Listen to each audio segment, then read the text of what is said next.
Сәлеметсіздер ме, қалдарыңыз қалай? Суғығыш белгісіндегі жандарға 2023 жылға болжам. 2023-те суғығыштар сіздерді қандай өзгерістер, қандай жаңалықтар күтіп тұрғанын көрейік қанекей. Верховная жрица жаңағы 2023-те көп ешкімге қатты сенім артпауға тырысқаныңыз жөн. Себебі жас қыз бала болсын, немесе әйел адам түсіп тұр. Енді сізді алдап кетуі мүмкін, жаңағы араға түсуі мүмкін, жаңағы семейный болсаңыз мысалға, не болмаса сізден көп нәрсені жасырып айтпай қалуы мүмкін. Сондықтан көп біреуге сенім артып қалмаңыз. Жаңа бір жұмысыңызды, бір ісіңізді жасап беремін, бір документіңізді алып, или ақша алып, ақша қайтармай қоюы мүмкін. Алданып қалмаңыз. Себебі алданып қалу, сізді ренжіту, көп нәрсені іштей жасырып қалу жаңағы көп болуы мүмкін. Сондықтан көп ешкімге сенім артпағандарыңыз жөн. Келесі император, старший аркан. Қандай да болмасын қабылдайтын шешіміңізді біреудің көңіліне қарап қабылдамаңыз. Өзіңіз дұрыс деп тапсаңыз, біреуге ауыр тиетін болса да, ол шешімді дұрыс деп қабылдағаныңыз жөн. Және де бір ер адамның тарапынан поддержка болады. Ол өзіңіздің, мысалы, қыз келіншектер үшін өзінің ер адамы екінші жартысы болуы мүмкін, әкелеріңіз болуы мүмкін, немесе басшылық тараптан бастығыңыз болуы мүмкін, өзіңізден үлкен адам, яғни жұмыс жағынан жақсы поддержка береді. Ер азаматыңыз болса, ақыл кеңесін береді, қаржылай поддержка, жаңағы өз көмегін беретін болады. Яғни поддержка бар сізде. Двойка жезл, бір шешім қабылдап жол жүруіңіз мүмкін, жұмысқа байланысты деп ойлаймын. Жұмыс ауыстыру немесе жаңа бір бастама бастауларыңыз мүмкін. Көп суғыштар тарапынан шешім қабылдап, яғни екі істің арасынан біреуін таңдап шешім қабылдайтын боласыз. Келесі бізде близкий берег. Так, бір жаңа бастама бастайын деп жатырсыз. Жаңағы бір өміріңізде болмаған жаңа бір өзгерістер болады. Бұл енді көбінесе бұл карталар жұмыс тарапынан түседі. Білмеймін, суғыштардың көбі жаңа бастама бастайды, жаңа жұмысқа орналасады, жаңағы жер ауыстырады, яғни басқа жаққа, басқа жерге көшеді. Жаңағы көшуге байланысты крупный покупка да болуы мүмкін. Яғни крупный покупка, үй алуларыңыз мүмкін. Жаңа бастамалар, жаңа шешім қабылданады, үлкен жолға, үлкен өмірге қадам басасыздар. Және де золотая крепость, бұл жаңағы жұмыс жағынан туындайтын қиындықтар. Яғни қандай да болмасын қиындықтарды жаңағы жеңіп шығуға тиіссіз. Бастаған істі жарты жолдан тастап кетпеу керек. Қандай да қиындықтар болсын, жаңағы алдыға қарай жүруге тырысыңыз. Артқа қайтарға сіздерде жол жоқ. Сондықтан бір үлкен қиындықтың артында жаңағы бір жақсылық жатыр дейді ғой. Звездная мантия, бұл жаңағы сіз үлкен іс атқарасыз, және де одан кейін уже стабильность, қаржы жақсы түседі.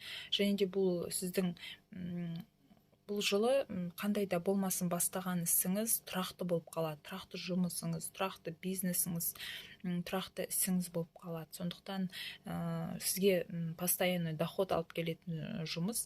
Сондықтан азғантай болса да қиындыққа шыдап, жаңағы үлкен жетістіктерге жету үшін жаңағы бір іспен қоштасып барып, жаңа бір бастама бастайсыз. Яғни бұрынғы ісіңізді аяқтап барып, жаңа бастан бастайсыз, немесе бұрынғы жұмысыңыздан шығып, жаңағы шешім қабылдап жаңа іс бастағаныңыз жөн.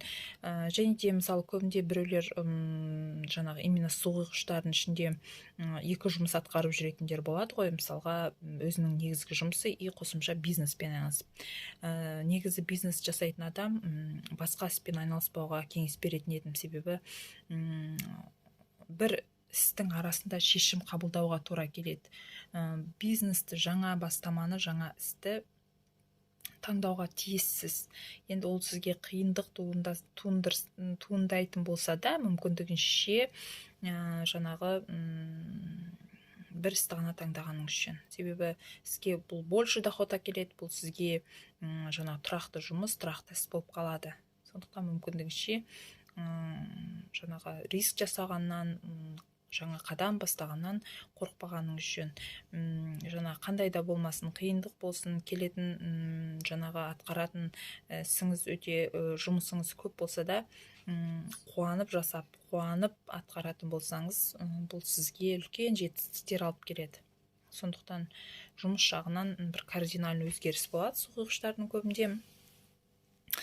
Енді бұл раскладты айта кетеді. Бұл жерде барлық суғығыш белгісіндегі жандар жұмыс барысында кардинальный өзгерістер болады деп айта алмаймын. Себебі 100%-да мысалы суғығыштардың ішінде барлығы жұмыс ауыстыру мүмкін емес.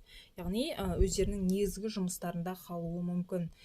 Яғни ол суғығыш белгісіндегі жандарда басқа қырларынан өзгерістер орын алатын болады. Жеке өмірлерінде, қаржы жағында деген сияқты өзгерістер болады.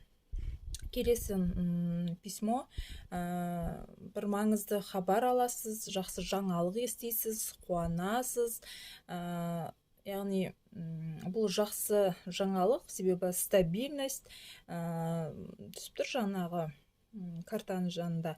Яғни мысалы жұмыс бастап жатқан, бизнес бастап жатқан жандар үшін бұл стабильный жұмыстарыңыз, стабильный бизнесіңіз болып қалады.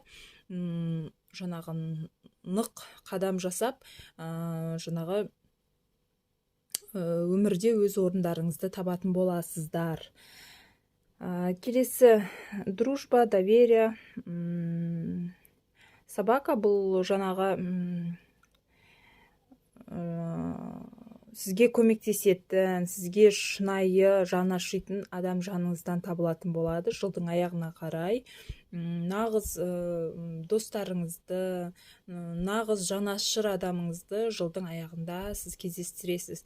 Даже сіз ойламауыңыз да мүмкін, нағыз жанашыр адам болады, жаңағы сол кісі екенін де білмеуіңіз де мүмкін.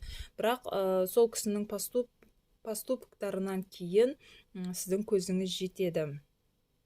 Яғни көбінде жеке өмір және де жұмыс жағынан үлкен өзгерістер болатын сияқты суғығыш белгісіндегі жандарда. Енді 2023 сіздерге тек жақсылығымен келсін, қуанышты хабарларыңыз көп болсын. Лайк басып, комментарий жазуды ұмытпаңыздар.